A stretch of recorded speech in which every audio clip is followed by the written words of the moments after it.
State environmental officials are cracking down on operators of a large solar farm in northeast Texas. They're accused of contaminating creeks and rivers in violation of state rules.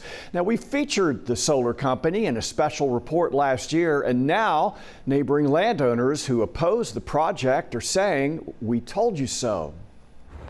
Last year, Spectrum News took viewers on a journey to Cynthia Martin's family farm in northeast Texas. I mean, there's Indian mounds all through here. It's so spiritual. I just feel like I walked through a piece of heaven. Over the past 2 years, Martin and her son, Michael, have been fighting to keep a massive solar farm from taking over 1,800 acres of farm and forest land surrounding them in Hopkins County. Sickened at the prospect of their fragile post-oak forests being replaced by fields of glass and steel.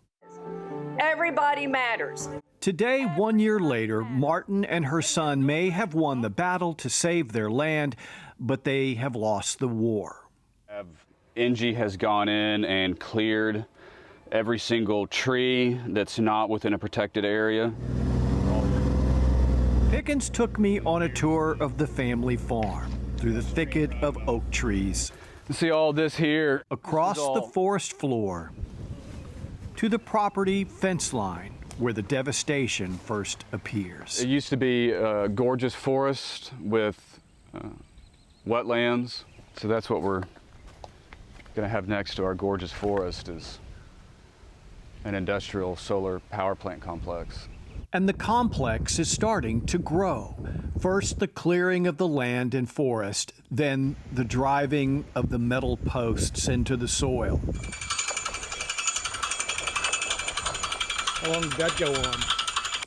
All day, every day, 7 days a week. And soon, rows upon rows of solar panels will be mounted in place, producing clean, renewable energy that so many say is necessary to save the planet. But for now, the construction is taking its toll. Spring rains are pounding the barren soil, flushing the topsoil into ponds and streams and flooding the habitat with murky clay. The food sources have now disappeared. It's literally dead water. Not far away, we take a tour of David Knauss's farm, where the spring rains rolling off the solar site have flooded his pasture and ponds with silt. Let's look at this pond. And as Buddy runs through it, it looks like chocolate milk, just dirt, sediment, silt. And here, the neighboring forest, he says, has been plundered and destroyed. But all this that you see over here was woodlands. Knauss and Pickens have complained to state and local authorities who have recently responded.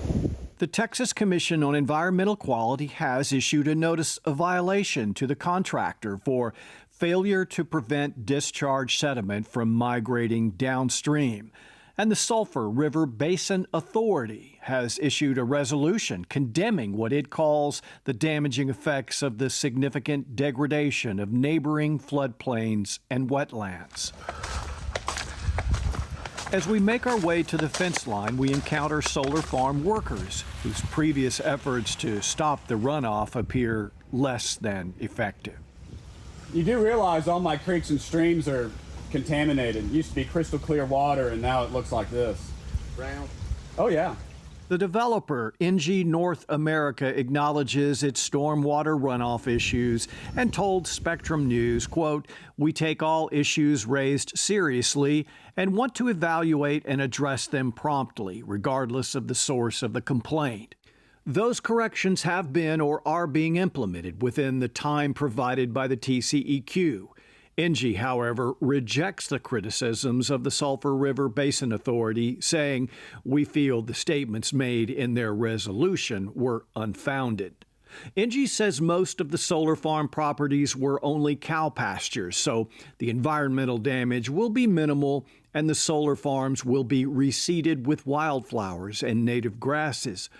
Normally, Brett, the water should be a clear, rusty color. Pickens and Knauf say they support renewable energy and saving the environment, but not when nature is disrupted in order to protect it. It's the state of Texas and the citizens of Texas have a right to not have the habitat for their wildlife destroyed like this. Thank you for watching our YouTube channel. For more stories in your communities, click the subscribe button right here. You can also download our app or watch us on TV for the latest information, balanced coverage, weather updates every 10 minutes, and more. We'll see you then.